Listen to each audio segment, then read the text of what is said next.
বিভিন্ন কোম্পানি, মাইওয়াল্লি, তারপরে ইলেকট্রিক, এই ধরনের হাজার হাজার কোম্পানি চলছে। মুসলমানদের পিছনে জড়িয়ে পড়ছে বেশ। এটি কোনো দেখা যাচ্ছে এরা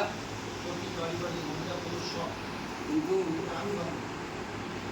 এখনকার পরিণতি হলো এই পয়সাগুলো একদিন বেকার চলে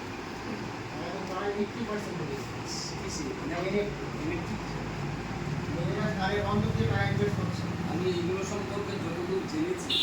সেখানকার পুলিশ প্রশাসন ব্যাংক আমাদের ইন্ডিয়ান যে নিয়ম কানুন তাতে করে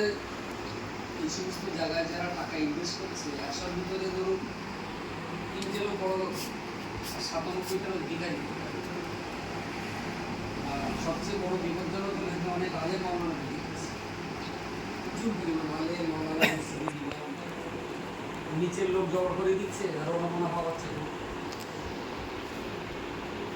যতটা সম্ভব পারলে ওদের একটা বারণ করবে যা 2-5 হাজার গেছে ওখান থেকে ফিরে বাড়িয়েছে। এরপরে কিন্তু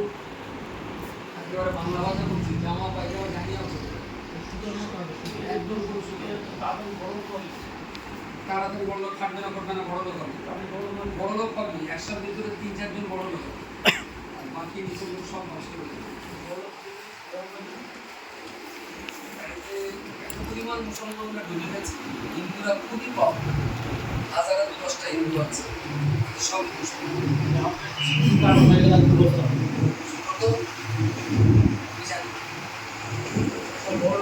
এর আগেও অনেক কোম্পানি এরকম চলে গেছে ওই সূত্রে অন্তত এই এলাকার 100 কোটি টাকা চলে গেছে 100 কোটি টাকা। আর এবার এতে যা পড়তেছে আমার অন্তত আমাদের হোস্টেল সাবডিভিশনে এক্ষুনি যেটা চলছে হোস্টেল সাবডিভিশনে 10,000 কোটি টাকা হারানোর মতো এক একটা এটা খাটটা কিন্তু তেল লাগা বড় এই সুন্দরবনে যেহেতু ভালো যেহেতু ভালো করে সেখানে অনেকেই নতুন দেশ তারা সঙ্গে জড়িত হয়েছে। এখন যেগুলো মুসলিম মানুষের সে বলতে যায় জায়জটা কীভাবে কান্নার ভাবটা দেখা চোখেই যেমন শুনতে লাস্টে বলতে গেলে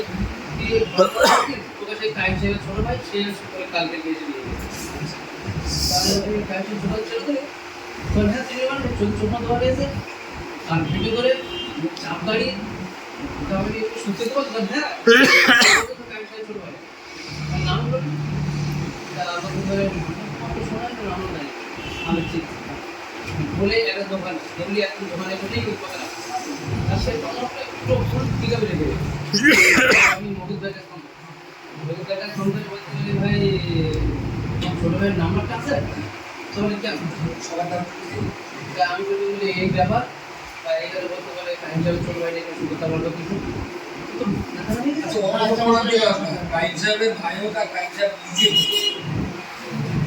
ইসলামের জায়গা ইসলাম কোনো সাহেবটা ইসলামের জায়গা তা সে যে এবার লাস্টে এসে ফোন করলো তোমাদের না না ঠিক আছে